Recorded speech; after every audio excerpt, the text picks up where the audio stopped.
Yeah, if it's crap, we'll write it off. So I press record and Dee's like, if it's crap, we'll just write it off after I hit record. Welcome to the Fusey Biscuit Open Studio Sessions. I'm Alex Whiteley, and of course, I'm joined with Dee. How are you, Dee? You good? Hello. Yeah, I'm good. This always happens. It's always me who ends up being the one that ends up saying something absolutely ridiculous just as you press record. We call them deisms. It's a curse. Deisms. That's the thing. Deisms. Yeah. I was going to say to you before, I know no one else can see this, but I can see you've got one of our banners behind you. Yes. And it looks so good as a backdrop. It does, but like, it's really hard to like get it in focus because Zoom's kind of like, it likes to like proper like literally zoom in on your face. It's like, oh, you got water on your nose. Let's zoom right in on that. Like, so you can't see the background. You can see Web Orchard, Information Solutions, and loveshrewsbury.com, which is cool. I don't mind that because I've got a great love for Pete White and everything he does for that. But yeah, I just hiding I got an old toolbox there that I need to get rid of, and it won't fit in my closet, so that's just hiding my toolbox. Why have you got a toolbox? What have you been up to? No, so what you've been doing man jobs, manly things. Over the last sort of decade, we've been collecting sort of old tools and stuff that we just don't use anymore because I had all these it's just like a bucket full of old tools and old hammers and metal rulers and screwdrivers, every kind of screwdriver you can imagine. Like, and then I bought this tiny little box with all of that in, and so we don't use it anymore. So if anybody wants some old tools, I might just put it as a free sort of job lot thing on Facebook. Somebody come and when you say old tools, this is saying that stands out for me. So I now live in the countryside. Oh, you live in the countryside. Yeah. And as I'm walking back from the shop, because I'm in a village, I'm not in the middle of nowhere, I'm in a village. And as I was walking back from the shop the other day, there was someone that had like this bucket outside their house, and it just said free tools. And I was like, as I was walking along, I just like peeked in, and they weren't just like, you think free tools like, oh, someone's doing up their house, they don't need them anymore, so just put them in a thing outside so people can take them as they're walking past.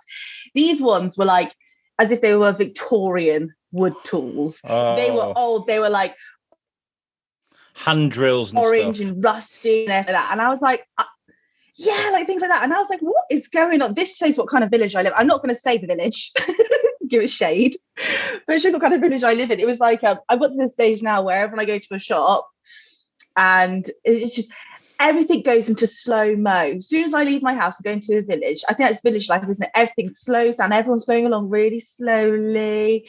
And I'm quite like a busy bee, and it just frustrates me so much. I'm there in the queue going like, oh, come on, we've got lives to live. I think that's it's a true thing though, isn't it? Another man's trash is another man's treasure, you know? Oh, it is 100%. You know? I remember seeing someone was getting what they're getting rid of. What they hammered their they cut all the hedges and stuff like that, and someone was like free wood. And loads of people wanted it. And I was like, wow, okay, that's how you get. I usually just burn it over for the summer, you know, like a lot of people do. But somebody was just like, free wood. And loads of people want, you know, it's just crazy how you can do that. We don't, we used to get loads of people asking for our horse muck because we would obviously clean out the horses, have this giant pile of you know what. And the amount of people that would ask for it, and they'd walk up with their wheelbarrows and fill their wheelbarrows up to go and put on their roses and everything. It is definitely like we'd be putting it there ready to like burn or bury or whatever. And other people are like, oh yeah, I want that because it costs a fortune for the flowers to grow and all that, you know. Exactly, yeah. So saying that it's that time of year now where everything stinks. But this is the thing, right? So you'd be driving out there and you'd be like, oh, it smells like poo. And the typical thing your mom would say is, that's the smell of the country, son. That's the smell of the country. It is, yeah. You get used to it after a bit, though. I think. Yeah, you do. There's some. I've started to learn now what smell. I can distinguish chicken between pig and cow now. It's horrendous. Wow. It's a skill. I mean, you're looking for. You're lucky though that you're in a place where you can just, I guess, just disappear for an hour on a walk or put your wellies on, go for a walk anywhere. Like, you know, whereas. That's a nice walk. It is, yeah. I was talking to someone. Yeah, I was talking to someone the other day saying it's so weird because when I lived in town, if I went to like pop to the shop to go and get something or anything like that. I'd always feel like I have to be semi-presentable. Like I couldn't go in like my pajamas and my slippers and with like a hat on, anything like that. I feel like but here, living in the countryside, it's totally acceptable. And even though whenever you go to the shop, you're guaranteed to walk into someone you know or someone you talk to regularly, but it's acceptable to be extremely scruffy and unpresentable, and it's way more relaxed, so much more relaxed. This is well, you've moved house now. How are you getting on in your new pad, your crib? Hey, it's lovely. It's lovely. I mean, I was sat yesterday doing a bit of editing and stuff at the table and writing some emails. And Timmy was at school. Kaz was working on the sofa. And it's just one of those quiet afternoons where the sun just sort of like peeked through the blinds and just lit up the lounge. And I just looked around and I was kind of like, yeah. It was just like a nice, peaceful day. And I was like, oh, we're home. Do you know what I mean? It is nice. It was quite an ordeal. I mean, I got to say, like, I have done nothing but complain about our situation, but at the same time, I have no idea what you're talking about. No idea. The Biscuiteers and the USUC guys have got the brunt of it. I swear to God.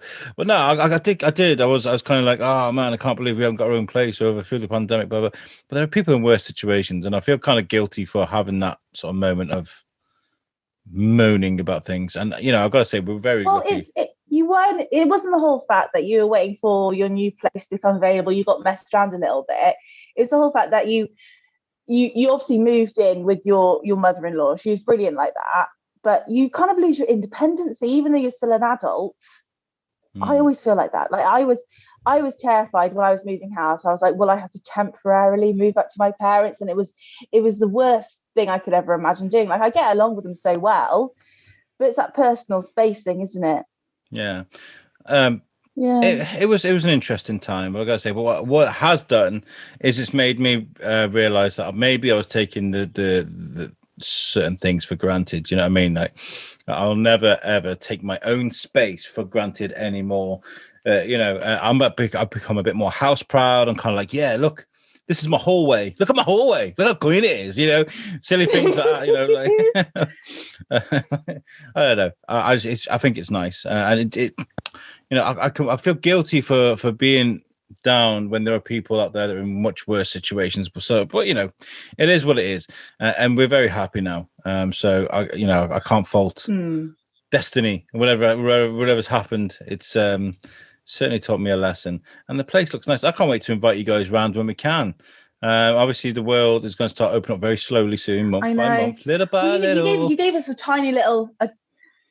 I know you gave us a little tour when you first moved in before everything was in there properly. So we've had a little bit of a preview, but we need to have a proper one. Have a shindig. Yeah. Go and snoop around. A funny thing happened though this week. So I've been waiting for my new desk for a month. I thought it was going to come on the 18th of February when I ordered it. Didn't come on the 18th of March. So I was like, I've got to wait a month. Okay. You know, so I've been waiting for this desk for a month because the desk I'm working on right now is tiny. So my desk comes on Thursday. I'm like, oh yes, new desk. Open up the box. No screws, no fittings, nothing. I was like, what the heck, IKEA? I've been waiting for this desk for so long. I was going to say, where'd you get it from? So I've rang up we finally found the number for IKEA. You can't just go on the website and call the contact here sort of thing. We had to find it on another website that wasn't IKEA. It's crazy. And then when I got there, the woman was kind of like, oh yeah, I can't see it on the system. Do you want to call back in like 2 days? So I've been on hold for 45 minutes. But they're giving me a brand new one. Hopefully that one comes. So what I've got is a desk I can give away or sell from IKEA with no screws and no fittings. So. Well, as long as you've got a good hot glue gun, make it work. Hot glue gun. We'll make it out of joints. We'll get some Gorilla Glue out because that's trending at the moment. Yeah, do you see that? That was crazy. Oh, that was unbelievable. I was it me who sent it to you? I can't remember. I sent you something, didn't I, over lockdown? And it was just absolutely ridiculous. Some of this stuff that's going on, I understand people are at home and bored, but It's my pure entertainment. Forget Amazon and Netflix and stuff like that. I just go on Twitter and see what people are doing.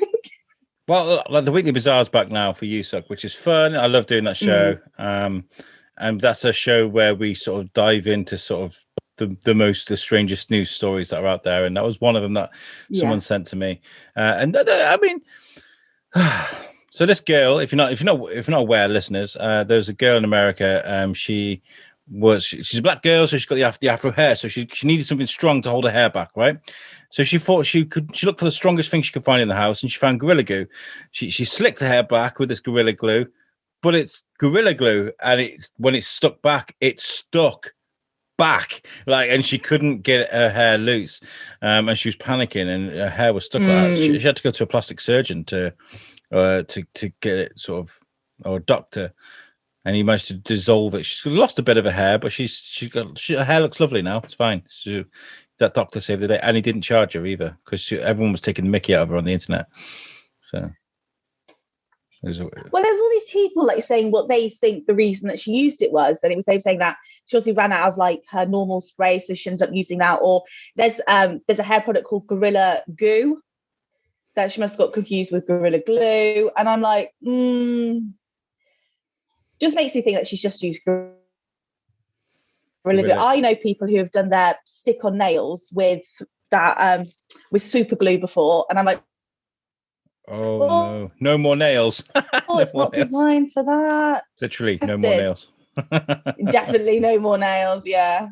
I'm naming this show the Alex and D. So what's the next? Yeah. This is the Alex and D show. So I'm naming this Alex and D. With zero content, we just literally talk. But that is the essence of what a podcast is. It is. This is what I was going to ask you. Yeah, sorry. What are you going to do as soon as everything's lifted? What is your plan? Because we always talk about this. We always say, we're going to go and do this. We're going to do that. What is your first thing you're going to do? Are you going to go on a family long weekend away? Or are you just going to go to a Wetherspoons and have a big roast? There are lots of things I want to do. There are lots of things I'm going to do, personal to me. But as far as I'd like to go for a nice meal. Take the family out, go for a nice meal, get some food. We love that. That's one of the best things to do. I genuinely want to start going out with the biscuit. I want to start visiting places, go to different shops. Yes. Number 61 Mardle, right? I want to go see the guys, the designers there, and speak to them, set up a table, and be like, get on Instagram Live or something, and be like, we are here. Come and speak to us. There is a microphone right here. Look, here it is. Come and talk into it. I want to do stuff like that. I think it'd be fun. It would be, yeah. I definitely want a session. Take you guys out for a few beers.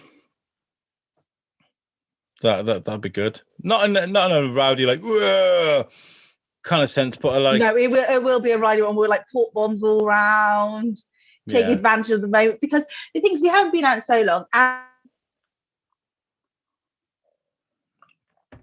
I lost you for a sec there, D. See, talking about partying, and we lost D. She's that excited. She's like, we can party to our heart's content so much that the Wi-Fi can't handle it. I don't know what's happened to her, but she was getting very excited about talking about going out partying. I mean, it's not all about getting this is the thing, right? I don't know if you can hear me, D, but I'm giving up alcohol for Lent. Oh, I'm here. You're back.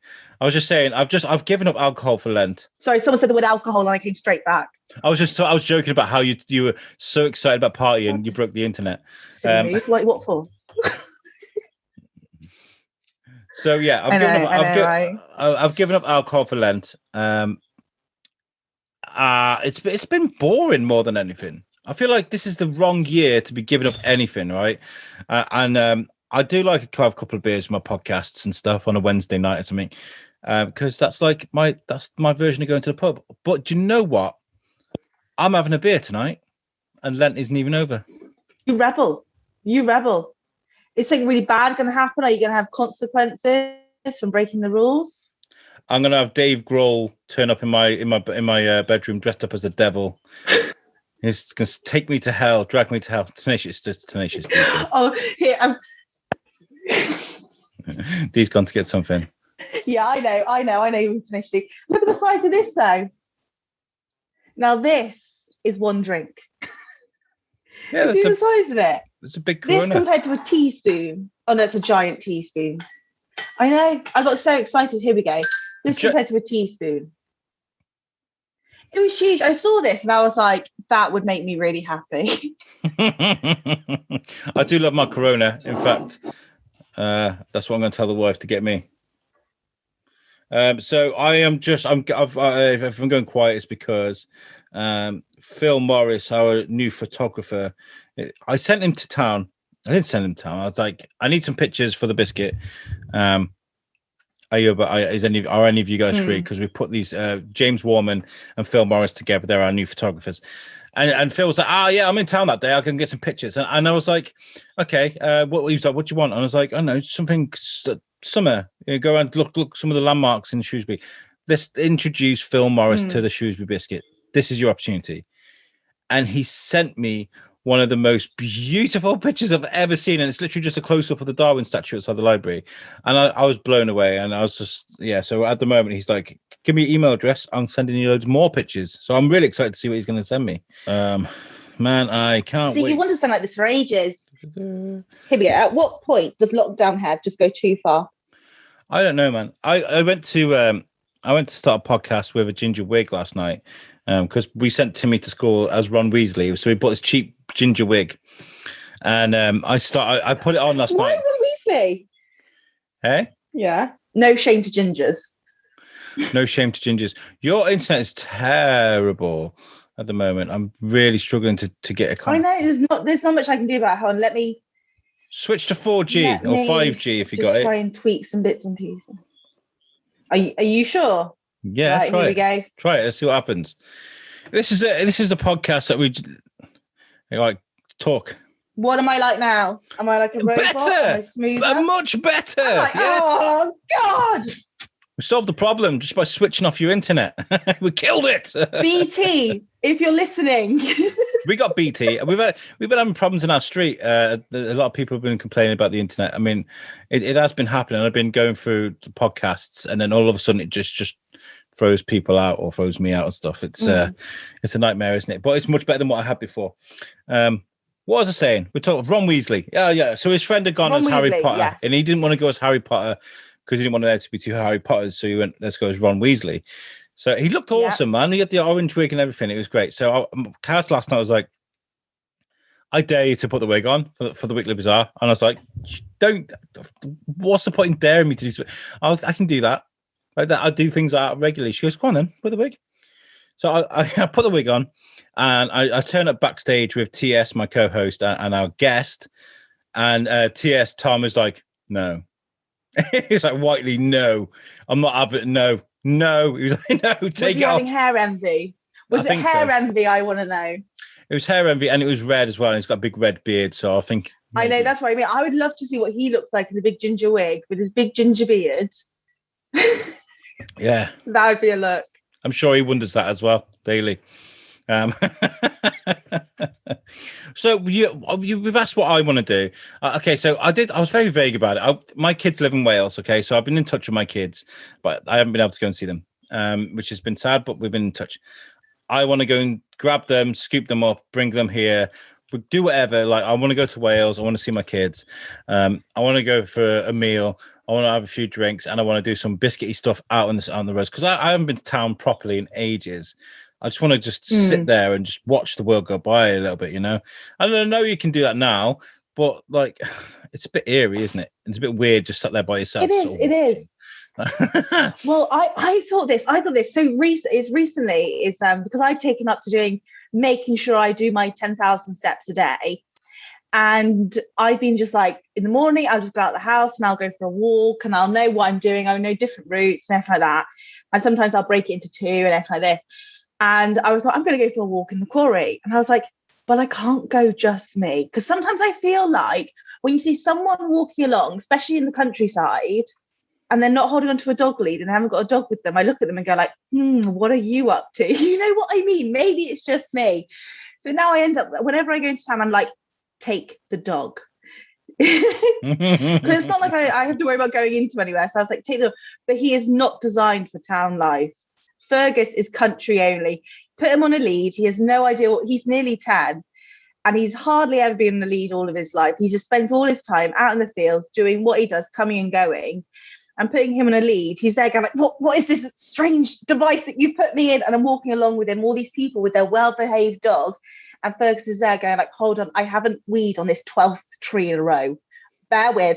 And but I love going into town. I think our town is such a picturesque place to be. Was that? You know what I mean? I might have to go and bleep that out. It was an accident, complete accident. I know it happens. But it's such a beautiful place. I didn't realise until I was a little bit older when someone said, when you walk through the town, remember to look up. Yes. Yeah. And also, yeah. And I always thought when I was younger to look up, and you look up and it's such beautiful buildings that, yeah. Are you excited about the big town plan? Sense. Are you excited about the big town plan? What's going on there? Yeah. I struggle with change. Yeah. I struggle with change. Yeah, I absolutely agree with you there. Absolutely. I feel like, okay. I talked a bit about this with Sarah Harper from the B&B, from Granada B&B. And I was saying, like, I'm anxious about it because I have an issue with them even touching old buildings. Like, they shouldn't. There's these rumors going about the Granada Theatre, which is now the bingo hall up from the train station, that they want to sort of start demolishing some of that to make room for stuff, right? And I'm thinking, no, what you need to do, if they don't want to make that bingo hall anymore, you want to embrace that, grab it and restore it to its natural beauty, you know, sort of like make it an old theatre again. That's kind of, there's money in that. It's not even a hideous building. It's a bit run down in certain areas and also that, but it's not it looks like an old theatre, doesn't it? But even if it is run down, restore it, man. I mean, look at some of the buildings they've restored in town and look at what they do today, you know.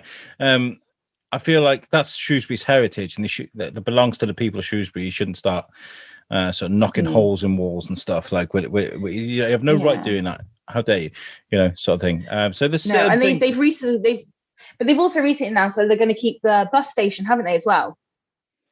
They were going to originally get rid of the in-town bus station, and they're going to keep that now, which I think is an important part of the town, especially if they want to keep the traffic and all the people flowing in and everything like that. But what's your opinion on the Riverside one? So the Riverside of me, I've got a nice relationship. Obviously, I've recorded there before. I know some of the people there. They're lovely people, right? And I have been kind of cowardly, sort of sitting on the fence with this because I don't want to say the wrong thing and offend people. That whole area, the river, could just do with embracing the fact that there's a river there for starters. You know, because during the summer, if you could have picnic tables and I don't know, stuff that belongs in the river, nice restaurants, like a promenade of things that people can enjoy alongside the river. That's attractive to people. You've got to be careful with it. There's a fine balance between sort of making a river attractive and then ruining it with litter and pollution. Yeah, you know. Yeah. But I feel like when we talk about something's got to give, and something that you say. I'm talking about destroying old buildings and things like that. I feel like what you got to do is you got to start looking for the things that don't have so much historic significance to the town. Maybe the Riverside falls into that category. Maybe it doesn't. There he is. He's back on the fence again. Hey, but no, I don't know. Well, if you look at old pictures of shows, there's so many nice buildings. I look at them and go, like, where is that? And I realised it was knocked down. Absolutely, it's like where Starbucks is. There used to be such a gorgeous building there, and obviously it got knocked down for alternative purposes to suit the needs and everything like this. And it's such a shame because Costa, right on the other side of the road, Costa, right on the other side of the road, didn't get touched, and it's absolutely amazing. I was like, we're still known for having one of the oldest buildings McDonald's has ever been in. Yeah, And you look at it from the outside, and you're like, oh, it's just a shop front. But you go in, and it's got all the cellars, all the different levels. It's like a castle inside. The back of it doesn't look particularly attractive, but on the inside, it's all been sort of kept, but obviously you have to be within regulations, isn't it, for some of these businesses? Of course, yeah, it's got to be. If it's a historical building, it's got to be kept as such. I'm going to say this right now. If there's a million out there that wants to buy me the Granada Theatre, and we'll turn it into Biscuit Studios, I'm saying, like, buy the building, give it to me. I will do something special with it. I think we could do something with the Biscuit with that, you know? I can just imagine flashing lights outside saying, come and watch Alex do a Studios. podcast, like get 500 people sat around me like, hello guys, welcome to the Shoes Biscuit. Can you guys hear me at the top there? And today joining me is DD. You'll be there. The thing is, you'll get so big-headed. You'll be on your throne and you'd have one of those, the capes draped over your shoulders with your big mic. You'd be like, you're ready? It's like if you were the king of the town. You would get very big-headed if you just don't know that. I imagine it now. I'm already big-headed. I'm the biscuit guy. But then, talk about the banner. The banner from the bit. I'd be like, can you see the banner okay? Can you see that? Can you see it now? Oh, gosh. I have taken a screenshot of us chatting. I actually want someone to Photoshop that now. If anyone's got a picture of it and they can Photoshop Biscuit Studios onto it. And then, someone do some artwork of you. Oh my God, just imagine it. We can make it a thing. Get petitions. What? Just don't Photoshop Alex into anything, just random thing. We already have that. We have Graham Arnold for USOC. He's put me in a ridiculous. I was going to say you and USOC, yeah. There's some brilliant ones. I've seen some absolutely hilarious ones watching that. Yeah, but like we got like I say a media team. We have two brilliant photographers that have joined us. I don't know what the correct term for that is, but we've got James and we've got Phil now.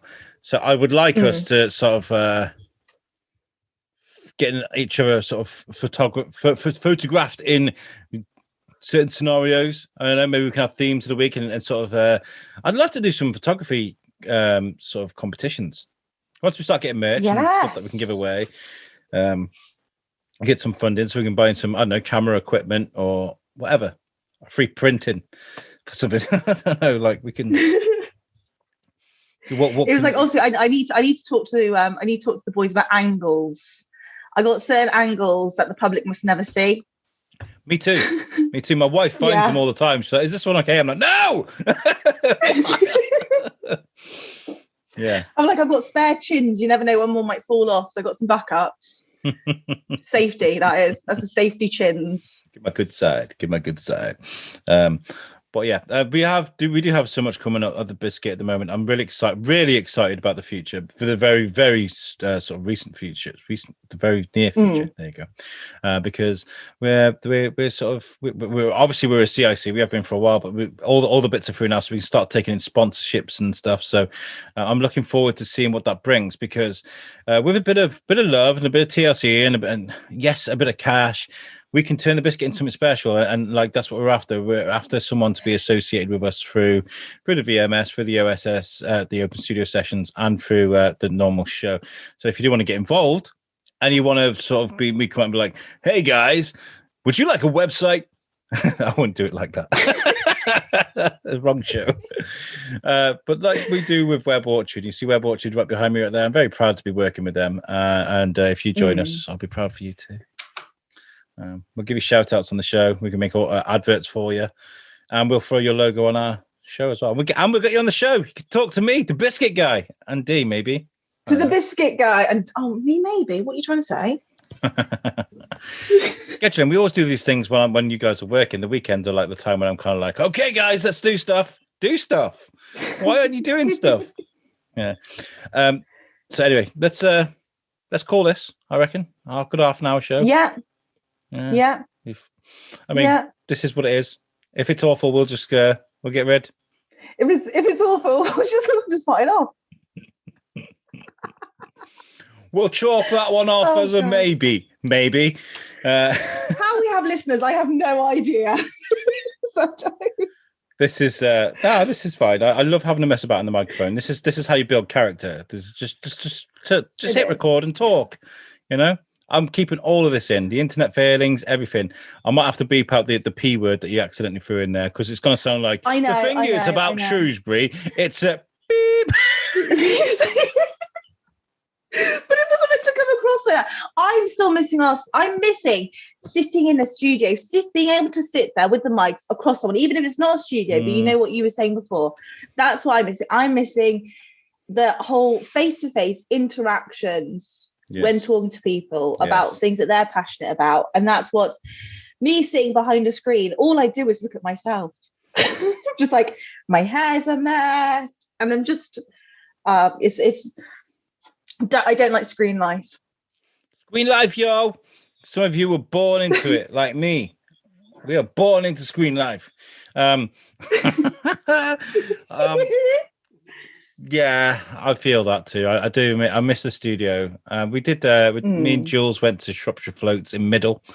And we did socially distance it. The thing is, right, I've got literally miles and miles and miles of cable. So we did this brilliant social distance interview at their facility in Middle. I had to go on the float tanks, which is, by the way, it's so clean. It's so sterile. You couldn't be any more sterile. In fact, if you were going to start off sort of dipping your toe in the water of going out in places when the world opens again properly, that was probably the good place to start. But the place was closed. They opened it up just for us. Is it scary at all, by the way? These float tanks. I wanted to say to you. No, they're fun. That's not fun. Fun's the wrong word. If you're into meditation and you're going for an experience where something's going to come to you, you're not going to search for it. You I don't know.